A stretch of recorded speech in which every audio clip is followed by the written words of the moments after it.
Genius BBA third semester DAVV students, आप लोगों की बहुत ज्यादा रिक्वेस्ट आ रही है मेरे पास कि मैम प्लीज बिजनेस स्टैटिस्टिक्स का भी कुछ बता दो।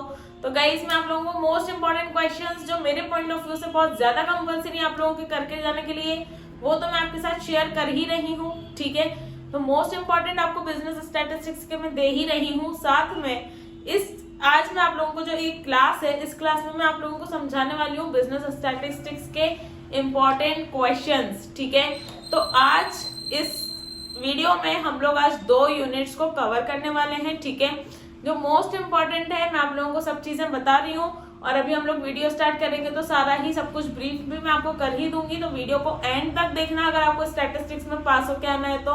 और अगर आपको 5 से ज्यादा मार्क्स चाहिए तो इसके बाद मैं आपको स्टैटिस्टिक्स की और 2 वीडियोस दूंगी।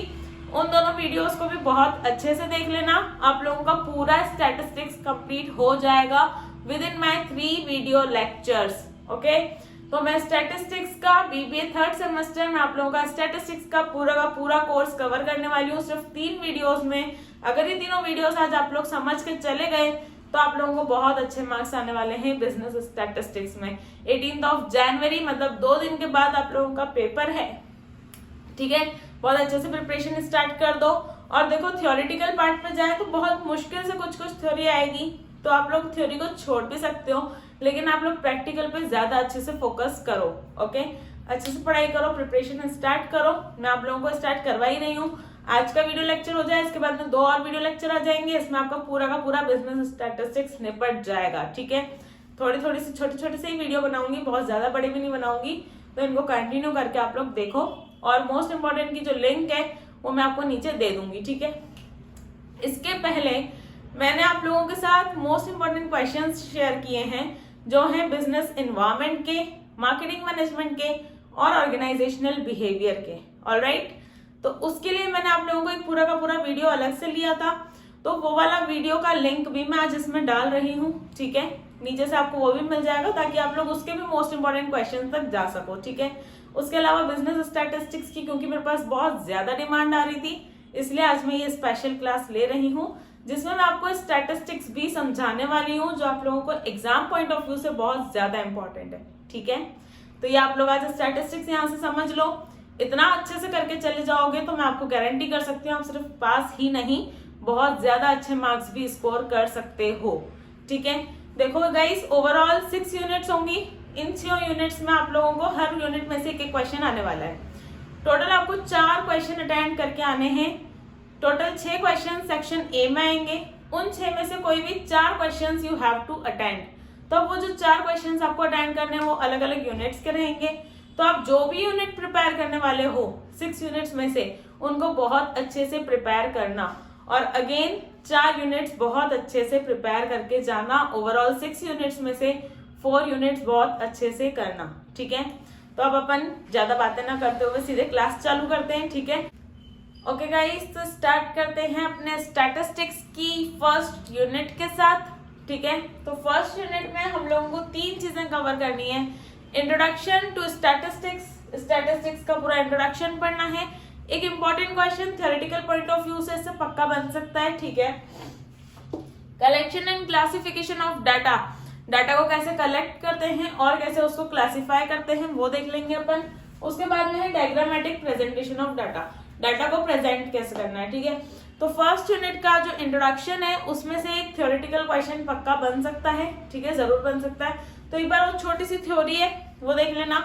स्टैटिस्टिक्स क्या होता है, तो यार देखो जितना भी हम लोग मेजर करते हैं ना, जितने भी फैक्ट्स है उसको जब हम लोग एग्रीगेट निकालते हैं किसी भी चीज का, एक इंडिविजुअल डाटा, अगर मैं आपको बोल दूं कि मेरी हाइट 40 है, 40 इंचेस है, ठीक है, या कुछ भी ऐसे अगर मैं बोल दूं तो 40 इंचेस हाइट से आप लोगों को क्या लेना देना है ना, कुछ कंपेरेबिलिटी होनी चाहिए ना डाटा में। तो जब हम लोग डाटा की कंपेरेबिलिटी निकालते हैं, जब हम लोग एग्रीगेट निकालते हैं किसी एक चीज का, लाइक अगर मैंने सबकी हाइट निकाल ली इंचेस में, तो वहां पर जाकर के बनता है वो स्टैटिस्टिक्स। जब हम लोग किसी एक न्यूमेरिकल फैक्ट को मेजर कर पा रहे हैं, ठीक है, एक पर्टिकुलर क्वांटिटी में मेजर करना इज द स्टैटिस्टिक्स। स्टैटिस्टिक्स के कुछ कैरेक्टरिस्टिक्स हैं। एग्रीगेट ऑफ फैक्ट्स होता है, किसी भी फैक्ट को एग्रीगेट वे में करता है, इंडिविजुअल का नहीं करता। ठीक है, affected to market extend, market में जो चीजें होंगी उससे अफेक्ट होगा, बिल्कुल होगा।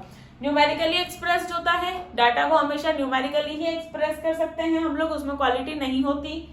एन्यूमरेटेड और एस्टिमेटेड, इसको एस्टिमेट करना पड़ता है, इसको एन्यूमरेट करना पड़ता है, उसकी पूरी मेथड होती है जिससे कि हम लोग उसका एन्यूमरेशन कर सकते हैं, ठीक है। तो ये भी इसका एक कैरेक्टरिस्टिक हो गया।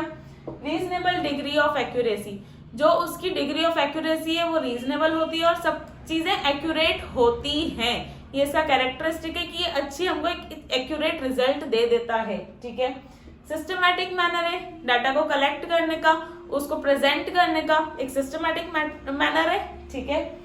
प्रीडिटरमाइंड पर्पस, देखो जब भी हम लोग स्टैटिस्टिक्स निकाल रहे हैं या हम लोग अगर कोई डाटा का कोई कैलकुलेशन कर रहे हैं तो हमें पता होना चाहिए कि हम वो क्यों कर रहे हैं, ठीक है।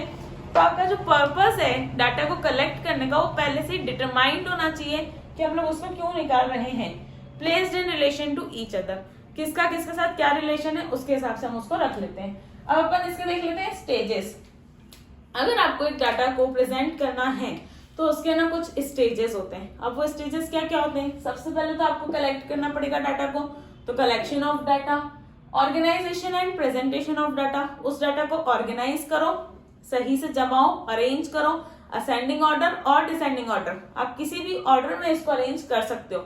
वैसे असेंडिंग ऑर्डर में करना सबसे ज्यादा बेनिफिशियल होता है, इसको हमेशा असेंडिंग ऑर्डर में, छोटे से बड़े के ऑर्डर में जितना भी डाटा है उसको अरेंज कर लेना चाहिए, ठीक है। एनालिसिस, उस डाटा को एनालाइज करके आप निकालो आपको कौन सा स्टैटिस्टिकल एवरेज चाहिए। अगर आपको मीन चाहिए, मीन निकालो, कौन सा टूल यूज करना है वो आप इधर से निकाल सकते हो एनालिसिस करके। उसके बाद में इंटरप्रिटेशन, कि फाइनली उसका रिजल्ट क्या निकल रहा है। अगर आज अपन स्टैटिस्टिक्स की बात करें तो इसके यूजेस क्या हैं, तो यार इसके बहुत सारे यूजेस हो चुके हैं आज, ठीक है। अगर हम लोग प्रैक्टिकली कहीं भी जाए, हमारे इकोनॉमिक्स में स्टैटिस्टिक्स बहुत ज्यादा कंपल्सरी सब्जेक्ट बन चुका है, ठीक है। इवन आज जो गवर्नमेंट जितने भी डिसीजंस लेती हैं वो सब कुछ स्टैटिस्टिक्स को देखते हुए ही लेती हैं, सारे पास्ट ईयर के डाटा को देखते हुए ही कोई भी डिसीजन फाइनलाइज होता है, इसलिए स्टैटिस्टिक्स बहुत ज्यादा कंपल्सरी है। स्टैटिस्टिक्स की अगेन बहुत सारी ब्रांचेस भी हैं, ठीक है। अब जैसे हम लोग अभी पढ़ रहे हैं बिजनेस स्टैटिस्टिक्स, तो बिजनेस में कहाँ पर क्या चीज काम आती है वो पढ़नी है, ठीक है। अब इसका एक जो मेन पॉइंट है लिमिटेशन, तो स्टैटिस्टिक्स का लिमिटेशन अच्छे से कर लेना, हो सकता है कि क्वेश्चन आ जाए, ठीक है। इग्नोर्स क्वालिटी, क्वालिटी नहीं बताता, कोई चीज वेरी गुड है, वेरी बैड है, एवरेज है, नहीं बताएगा वो, ठीक है। वो आपको सिर्फ नंबर में एक्सप्रेस कर देगा। क्वांटिटेटिव मेजर है तो इट इग्नोर्स क्वालिटी, आपका लिमिटेशन हो गया। स्टडी ऑफ एग्रीगेट्स, हम यहाँ पर एक इंडिविजुअल की स्टडी नहीं कर पाते हैं, ठीक है। एक इंडिविजुअल की स्टडी नहीं हो पाती है, इसमें हमको एग्रीगेट लेना ही पड़ेगा, मतलब हमको बहुत सारे नंबर्स लेने ही पड़ेंगे, ठीक। मेजर एवरेज नॉट एक्यूरेट, एकदम एक्यूरेट नहीं होता। देखो हर चीज के कुछ ना कुछ अच्छाइयां होती तो बुराइयां भी होती ही हैं और वो अपन को लेनी ही है, इसलिए इसमें एक लिख दिया कि मेजर एवरेज होता है, एवरेजेस ही इसमें निकाले जाते हैं, एक्यूरेट उसका फिगर नहीं हो सकता वो। इससे हम लोगों को फॉल्सिफिकेशन रिजल्ट भी मिल सकते हैं, हो सकता है कि डाटा को किसी ने मैनिपुलेट कर दिया हो, उस मैनिपुलेशन की वजह से हमारा आंसर कम आ रहा हो, तो ऐसे करके बहुत सारे लिमिटेशंस अगर लिखने को आ जाए तो लिख कर आना, ठीक है। Homogeneity of data and essential requirement, ये जरूरी है कि डाटा जो है वो होमोजीनियस होना चाहिए। होमोजीनियस मतलब ये कि सबकी सिमिलैरिटी होनी चाहिए। अगर आपने एक इंसान की हाइट निकाली है और अगर आपने उस इंसान की हाइट फीट्स में निकाली है कि कितने फिट है, तो वैसे के वैसे आपको दूसरे इंडिविजुअल पर्सन की भी हाइट को उसी फीट में ही लेना पड़ेगा, ठीक है। लाइक अगर आप लोग ले लेते हो कि एक ह्यूमन बीइंग की जो हाइट है वो इतनी है, तो सबका उतना ही होना जरूरी है, सबकी सिमिलैरिटी होना जरूरी है, उनके फीचर्स में सिमिलैरिटी होना चाहिए। अगर आप ह्यूमन बीइंग ले रहे हो तो सब ह्यूमन बीइंग होने चाहिए, उसका भी आप जो यूनिट ले रहे हो सेम यूनिट होनी चाहिए। ये सारे ऐसे कुछ लिमिटेशंस हैं, कैरेक्टरिस्टिक्स हैं और इसकी मेथड्स हैं। अगर आपको इंट्रोडक्शन आ जाता है स्टैटिस्टिक्स का लिखने के लिए तो सबसे पहले उसका मीनिंग लिख देना, डेफिनेशन लिख देना, कैरेक्टरिस्टिक्स को सबको ब्रीफ करके आना, अच्छे से समझा के आना, ठीक है। इसकी स्टेजेस लिख देना और साथ में इसके लिमिटेशंस भी लिख देना। इतना आपको इंट्रोडक्शन ऑफ स्टैटिस्टिक्स में लिखने के लिए इनफ है, ठीक है। अब अपन इसका प्रैक्टिकल वाला पार्ट देख लेते हैं। फर्स्ट यूनिट में से अगर कुछ थ्योरी बनती है तो थ्योरी पूरी की पूरी अभी हो चुकी है। अब अपन इसका प्रैक्टिकल पे मूव ऑन करते हैं। आप लोग ये पूरा का पूरा नोट डाउन कर लो या फिर स्क्रीनशॉट ले लो, मैं साइड हो जाती हूँ। ओके, तो अब अपन लोग मूव ऑन करते हैं क्लासिफिकेशन ऑफ डाटा पे। ठीक है, तो क्लासिफिकेशन ऑफ डाटा, हम लोगों को अब डाटा को क्लासिफाई करना है, जिसमें कि हम लोगों को कलेक्ट करना है और क्लासिफाई करना है। तो कलेक्शन ऑफ डाटा क्या होता है? कलेक्शन ऑफ डाटा मतलब कि इंफॉर्मेशन को गैदर करना। ठीक है, इंफॉर्मेशन को गैदर करना, तो गैदरिंग ऑफ इंफॉर्मेशन। टाइप्स कितने होते हैं स्टैटिस्टिकल डाटा के? तो गाइस ये दो टाइप का हो सकता है, या तो प्राइमरी डाटा या तो सेकेंडरी डाटा। ठीक है, अगर प्राइमरी डाटा मतलब वो डाटा जो एक इन्वेस्टिगेटर खुद जा करके वहां से डाटा निकाल के लाता है, तो उसको अपन लोग प्राइमरी डाटा बोलते हैं। और अगर किसी और ने किसी और पर्पस के लिए अगर उस डाटा को पहले ही कलेक्ट करके रखा है और हम लोग उस डाटा को मॉडिफाई करके अपने यूज के लिए उसको यूज कर रहे हैं, तो फिर वो सेकेंडरी डाटा होता है। ये ओरिजिनल नहीं होता है, ये कॉस्टली भी नहीं होता है, क्योंकि हम लोग किसी और ने ऑलरेडी उसको निकाल रखा है। मे और मे नॉट बी सूटेबल, ये हमेशा सूटेबल हो ऐसा जरूरी नहीं है, जबकि ये सूटेबल होता है। ठीक है, अब अपन बात करते हैं इसके सोर्सेज ऑफ डाटा कलेक्शन पे। कौन कौन से तरीके हैं जिससे कि हम लोग डाटा को कलेक्ट कर सकते हैं? तो देखो, डायरेक्ट पर्सनल इन्वेस्टिगेशन हो सकता है, इनडायरेक्ट ओरल इन्वेस्टिगेशन हो सकता है, जिससे कि हम लोग डाटा कलेक्ट कर सकते हैं। ठीक है, कलेक्शन की कुछ मेथड्स हैं, हम लोग मेल के थ्रू कर सकते हैं। ठीक है, मेलिंग होता है, क्वेश्चनर मेथड होता है, तो इन सब से हम लोग डाटा को कलेक्ट कर सकते हैं। ठीक है, अब आता है बात अपने पास कि ये जो डाटा होता है इसमें मेथड्स कौन कौन सी होती हैं। तो मेथड्स ऑफ डाटा कलेक्शन बहुत इंपॉर्टेंट पॉइंट है, इसको अच्छे से कर लेना। Methods of collecting data, methods of data collection. तो ये दो मेथड्स होती है अपन के पास जो बहुत मेन है। ठीक है, आप लोगों को इसके बारे में ब्रीफ आना चाहिए। फर्स्ट होती है सेंसस और दूसरी होती है सैंपल। अगर आप अपने कोई भी बुक अगर आप रेफर कर रहे हो तो मेथड्स ऑफ डाटा कलेक्शन के बारे में आपको एक बहुत अच्छे से चार्ट मिल जाएगा, जिसमें आपको सेंसस और सैंपल भी मिल जाएंगे। सैंपल के अंदर अगेन बहुत सारे टाइप्स के सैंपल होते हैं, रैंडम सैम्पलिंग और अलग अलग टाइप की सैम्पलिंग, स्ट्रेटिफाइड सैम्पलिंग। तो वो सब आप एक बार रीडिंग जरूरी है। ठीक है, तो रीड कर लेना कि किस किस टाइप के सैंपल्स अवेलेबल है। और सेंसस मतलब कि जब हम लोग ओवरऑल पॉपुलेशन को हमारे डाटा में इंक्लूड करते हैं, हम लोगों को हर किसी की इंडिविजुअल चाहिए, मतलब इसमें हम लोग टोटल पॉपुलेशन को लेते हैं और इसमें हम लोग सिर्फ उस पॉपुलेशन में से कुछ कुछ सैंपल उठा लेते हैं। ठीक है, तो वो होता है सैंपल और ये होता है सेंसस। टोटल पॉपुलेशन के डाटा को और उस पॉपुलेशन में से कुछ कुछ को सैंपल उठा के उसका डाटा निकालना as a sample data, sampling. ठीक है, सैम्पलिंग मेथड और सेंसस मेथड दोनों अच्छे से ब्रीफ इसका अच्छे से कर लेना। ठीक है, अब अपन इसके आगे प्रोसीड करते हैं जो बहुत इंपॉर्टेंट है from exam point of view, and that is your frequency distribution. इतना लिख लो आप, मैं आपको फ्रीक्वेंसी डिस्ट्रीब्यूशन के बारे में बहुत अच्छे से ब्रीफ कर देती हूँ। ठीक है, जो एग्जाम में आने के सबसे ज्यादा चांसेस होते हैं इस यूनिट में से, तो इस यूनिट में से हो सकता है कि फ्रीक्वेंसी डिस्ट्रीब्यूशन आ जाए, तो उसको कैसे प्रिपेयर करना है वो मैं आपको आगे करा देती हूँ। पहले इतना नोट डाउन कर लो आप लोग। तो अब बात करते हैं फ्रीक्वेंसी डिस्ट्रीब्यूशन की। फ्रीक्वेंसी डिस्ट्रीब्यूशन हम लोग तीन टाइप से कर सकते हैं। इंडिविजुअल सीरीज होती है डाटा में हमारे पास, या फिर डिस्क्रीट सीरीज होती है, या फिर होती है कंटिन्यूअस सीरीज। ठीक है, क्या होती है ये तीनों?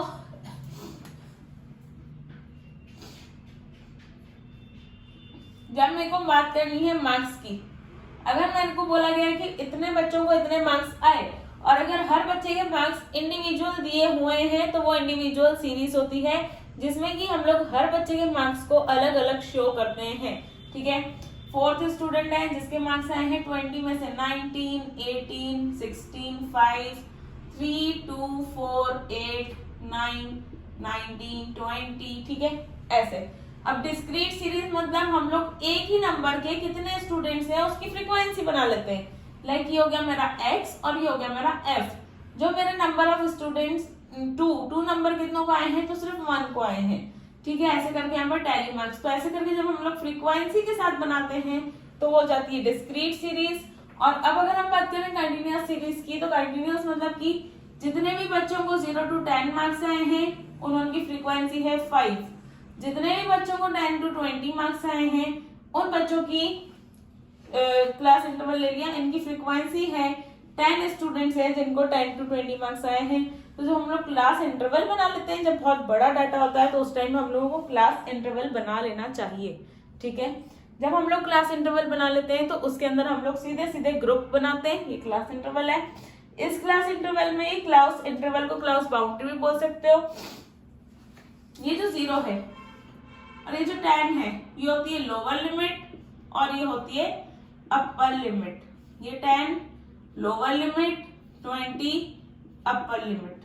ठीक है, ये ऐसे होता है। तो ये lower limit, upper limit, class boundary और मिड वैल्यू, इन दोनों को प्लस करके ही हम मिड वैल्यू निकाल रहे हैं। ठीक, मिड वैल्यू कैसे निकलती है? तो मिड वैल्यू निकालने के लिए 0 + 10 लोअर प्लस अपर बाय 2 तो 5 आ जाएगा।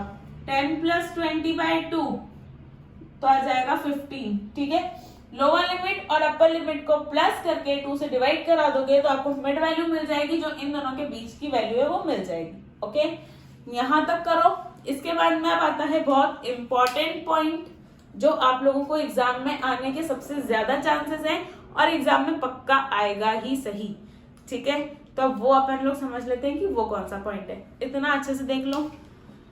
ओके, तो फ्रीक्वेंसी डिस्ट्रीब्यूशन में जो मोस्ट इम्पोर्टेंट क्वेश्चन है, ये आपका बहुत इंपॉर्टेंट वाला क्वेश्चन है और बहुत इंपॉर्टेंट वाला पार्ट है। ठीक है, जिसको मैं बहुत बड़े बड़े में IMP लिख रही हूँ, तो ये आप लोगों को बहुत अच्छे से करके जाना है। इसमें फ्रीक्वेंसी डिस्ट्रीब्यूशन हम लोगों को बोली है, तो जो फ्रीक्वेंसी डिस्ट्रीब्यूशन है वो 2 टाइप से हो सकती है। यहाँ पर आप इसको रिलेटिव फ्रीक्वेंसी ले लो और एक हो सकती है आपकी परसेंटेज फ्रीक्वेंसी। ठीक है, percentage frequency and relative frequency. Relative frequency 2 type की फ्रीक्वेंसीज हमको अब इसमें निकालने को बोल सकते हैं। आप लोगों को हो सकता है कि एक टेबल दे दें जिसमें आपको क्लास इंटरवल दिया होगा और फ्रीक्वेंसी दी होगी, और बोलेंगे कि आप लोग परसेंटेज फ्रीक्वेंसी और रिलेटिव फ्रीक्वेंसी फाइंड आउट करिए। ठीक है, देखो इसके पहले तो आप फॉर्मूले समझ लो कि फॉर्मूले में करना क्या है।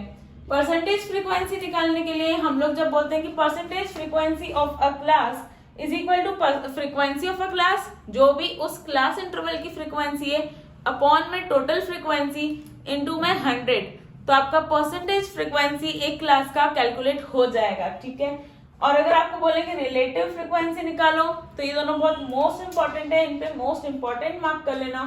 ठीक है, इसको तो अच्छे से रट के ही जाओ एग्जामिनेशन में, BBA 3rd सेमेस्टर। ओके, तो रिलेटिव फ्रीक्वेंसी के लिए होता है फ्रीक्वेंसी ऑफ अ क्लास, एक क्लास की फ्रीक्वेंसी अपॉन में टोटल फ्रीक्वेंसी। ठीक है, तो इसका एक प्रैक्टिकल भी अपन करके देख लेते हैं। इसमें बोला है कि from the following frequency distribution prepare relative frequency distribution and percentage frequency distribution. तो ये आपको इसमें कैलकुलेट करना है, right? Relative frequency distribution and percentage frequency distribution. Relative frequency distribution पता करने के लिए हम लोग ऊपर लिख लेंगे, ये आपको क्वेश्चन होगा।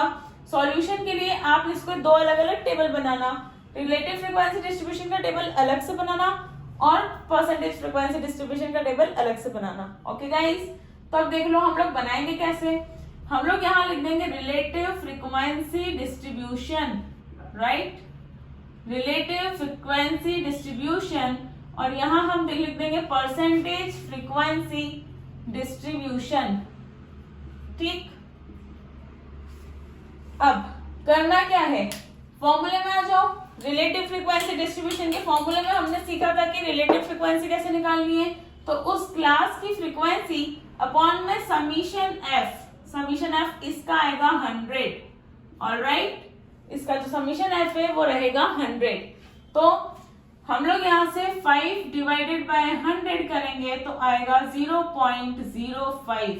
तो रिलेटिव फ्रीक्वेंसी क्या निकल रही है? 0.05।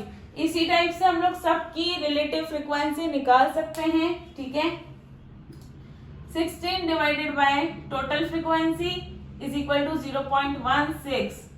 21 divided by total frequency is equal to 0.21।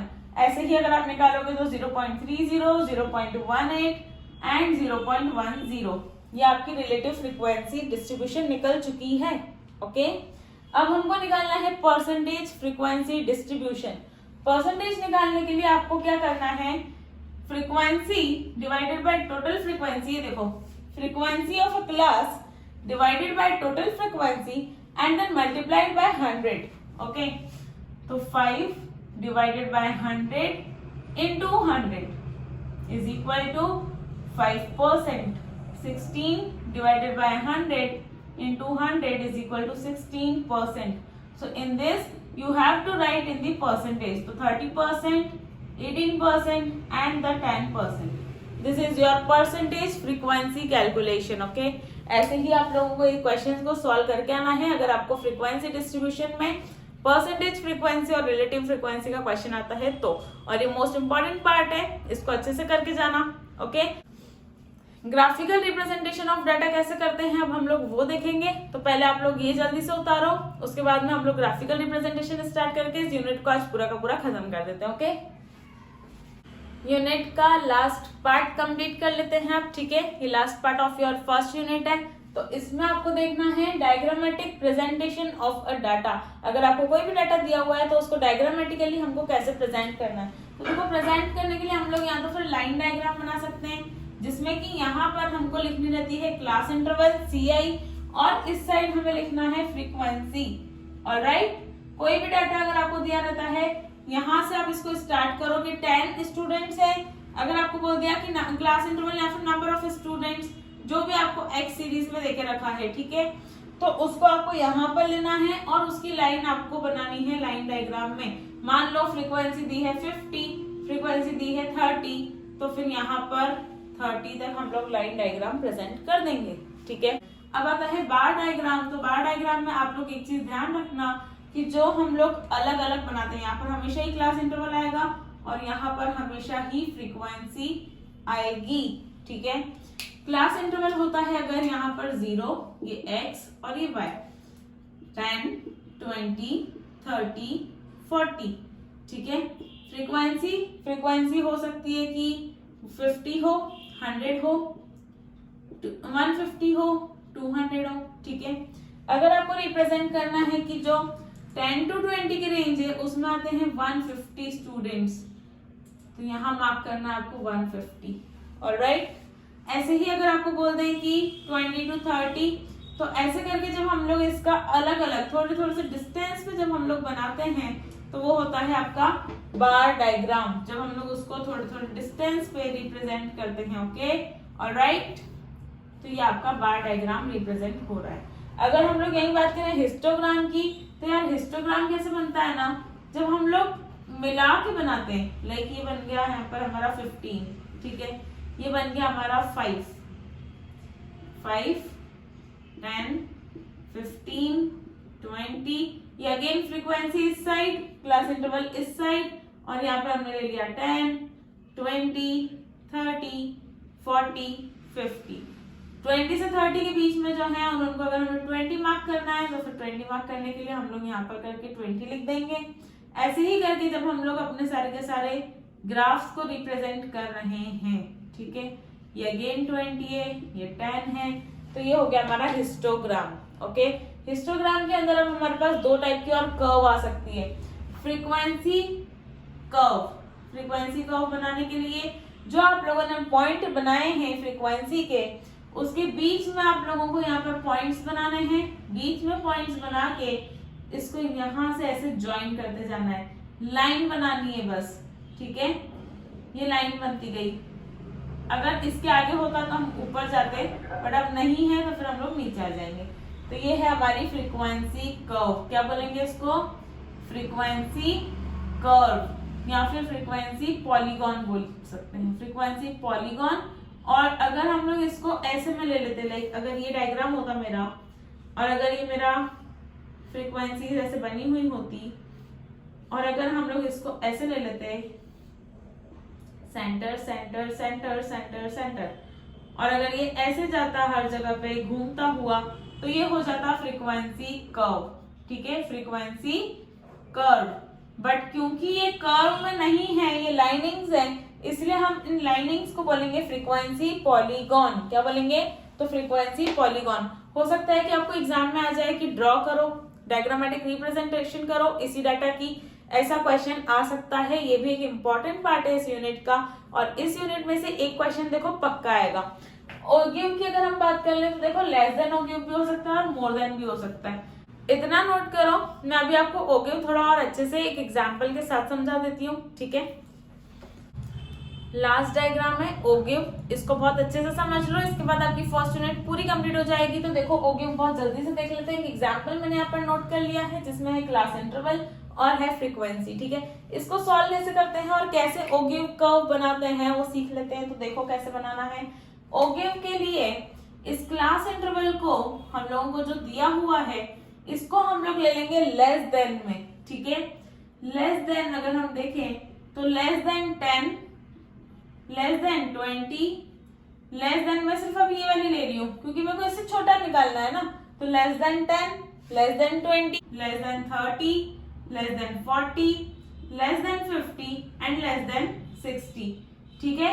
तो अब मैं इनका CF निकाल लूंगी। तो लेस देन 10 का अगर मैं CF देखूं, मैंने इसको लेस देन वाले में कन्वर्ट कर लिया है, ठीक है।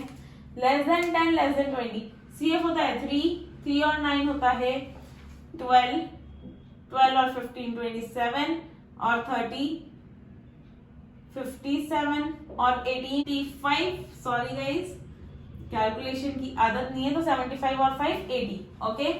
तो अब ये हो गया हमारा 80। तो अब हम लोगों को इसको रिप्रेजेंट कैसे करना है तो देखते हैं इसका एक ग्राफ बना के। ये हमने यहाँ पर बना लिया है ग्राफ, ठीक है, जिसमें ये है x एक्सिस, y एक्सिस और 0। अब हमें इसमें क्लास इंटरवल्स लेना है 10 20 30 40। तो देखो क्लास इंटरवल्स ले लेते हैं पहले तो 10 20 30 40 50 एंड देन 60।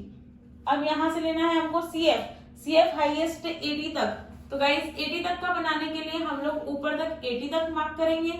80 तक में मार्क करने के लिए हम लोग 10 का डिफरेंस ले लेते हैं, 20 30 40 50 60 70 एंड देन 80, राइट। अब इसको मार्क करने के लिए लेस देन 10, तो 10 पे है 3, तो 10 और 3 का कॉम्बिनेशन यहाँ बन गया, ठीक है। 20 पे है 12, तो 20 पे लेना है हमें 10 के थोड़ा सा ऊपर 12। 30 पे लेना है 27, तो 27 आएगा 30 के नीचे, ठीक है। 40 पे लेना है 57, तो 40 पे हमको 57 मार्क करना है जो इधर कहीं पर आएगा। एंड देन 50 पे हमें मार्क करना है 75, तो 50 पे हम लोग जाएंगे और 75 को मार्क कर देंगे 60 और 70 के बीच में, 70 और 80 के बीच में 75। और फिर लास्ट में मैं ये हटा देती हूँ अभी के लिए, ठीक है। लास्ट में हमें क्या मार्क करना है 60 पे 80, तो 60 पे हमें मार्क करना है 80, ऑलराइट। अब हम लोग यहाँ से ओगिव बनाना चालू करेंगे, ठीक है। ये ओगिव की कर्व है जो ऐसे होते हुए ऐसे जा रही है और ये सबसे ऊपर तक चली गई, ठीक है। ये हो गया हमारा लेस देन ओगिव, तो इसको हम लोग नाम दे देंगे लेस देन ओगिव, ठीक। ये लेस देन का ओगिव हम लोग बना चुके हैं। अब हमें बनाना है मोर देन का ओगिव। तो मोर देन के ओगिव के लिए अगेन हमको ये जो क्लास इंटरवल और फ्रीक्वेंसी है इसको मोर देन के डाटा में कन्वर्ट करना पड़ेगा। तो इसको कैसे करेंगे तो सीख लेते हैं। यहाँ पर मैंने लिख दिया मोर देन और ये आ गया यहाँ पर CF मोर देन वाला। मोर देन में मुझे मोर देन 0 लेना पड़ेगा, more than 0, more than 10, more than 20, more than 30, more than 40, more than 50 और इसमें मुझे नीचे से मोर देन 60। यहाँ तो कुछ नहीं होगा, यहाँ से अब हम इसका कैलकुलेशन स्टार्ट कर देंगे, ऑलराइट। 5 और 18 23 और 30 53 और 15 68 और 9 77 और 3 80, ऑलराइट। अब हमको 0 पे 80 मार्क करना है, तो देख लो गाइस बहुत अच्छे से, लास्ट पॉइंट है इसका। तो 0 पे 80 ये रहा 80, राइट। 10 पे 77 यहाँ आएगा। 20 पे 68, तो ये हमारा 20 है और यहाँ पर हमें मार्क करना है 68, राइट। 30 पे हमें करना है 53, तो 30 पे 53 यहाँ आएगा।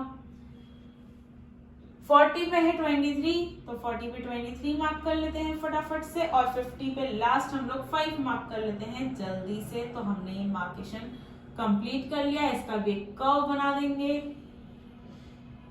ठीक, ये है हमारी मोर देन वाली ओगिव, मोर देन ओगिव, राइट। ये जो बीच में आया है ये है हमारा मीडियन, इसको एम ले लेना और लिख देना मीडियन, जो मिडिल मोस्ट जहां पर भी लेस देन ओगिव और मोर देन ओगिव दोनों पॉइंट इंटरसेक्ट करेंगे, उस पॉइंट को आपको एम मार्क करना है और वो हो जाएगा हमारा मीडियन। ओके, सॉरी, तो ये हमारा मीडियन यहां से निकल गया, मिडिल मोस्ट पॉइंट आ जाएगा। ठीक है, मीडियन क्या निकला है, यहाँ पर कहीं पर निकल रहा है 35। ठीक है, इसी के साथ हम लोगों ने यूनिट 1 बिजनेस स्टैटिस्टिक्स की कंप्लीट कर ली है। अब हम लोगों को इसमें करना है यूनिट 2। तो यूनिट 2 में आपको थोड़ी देर में ही बता दूंगी पूरी की पूरी वीडियो लेक्चर। यूनिट 2 का वीडियो लेक्चर बहुत जल्दी मैं आप लोगों को दे दूंगी। ठीक है, अभी आप लोग यूनिट 1 कंप्लीट कर लो। यूनिट 1 में हम लोगों ने क्या क्या पढ़ा, तो इसमें हम लोगों ने सबसे पहले तो इंट्रोडक्शन देखा था, जिसमें डेफिनेशन हो गई, कैरेक्टरिस्टिक्स हो गए, थोड़ा सा मीनिंग हो गया, लिमिटेशंस और उसके टाइप्स की कौन कौन सा कर सकते हैं। उसके बाद में है हम लोगों ने कलेक्शन ऑफ डाटा देखा था, कलेक्शन कैसे करते हैं, उसका क्लासिफिकेशन कैसे करते हैं, कितने टाइप्स की सीरीज होती है। और उसके बाद में हमने अभी देख लिया है डायग्रामेटिक प्रेजेंटेशन ऑफ डाटा। ये भी बहुत इंपॉर्टेंट पॉइंट है बेटा आप लोगों की एग्जाम पॉइंट ऑफ व्यू से। और फर्स्ट यूनिट में हम लोगों ने एक चीज और देखी थी जो बहुत ज्यादा मोस्ट इंपॉर्टेंट थी, तो वो थी हमारी परसेंटेज फ्रीक्वेंसी और रिलेटिव फ्रीक्वेंसी। ठीक है, उन दोनों के फॉर्मूला अच्छे से कर लेना, अगर वो क्वेश्चन आ जाता है तो एक सॉल्व करके आना। यूनिट 1 यहाँ पर हमारी एंड होती है।